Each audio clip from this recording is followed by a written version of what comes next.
Let's dive into using AI to boost your productivity, but without the burnout. Quick disclaimer, this is for educational purposes only, definitely not financial advice. Ever feel like that? You're not alone. One book calls this a modern epidemic. It offers a way out of what's called the productivity trap. Think real results, not just being busy.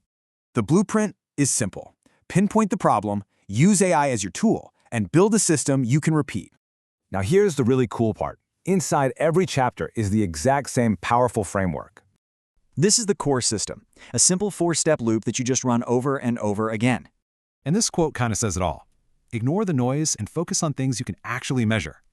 These 3 ideas are what really make the whole system tick. Measure everything and keep getting feedback. And hey, this isn't about being perfect. It's about having a process you can improve week after week. So it leaves you with one question. What's the simplest version of this you can possibly try tomorrow?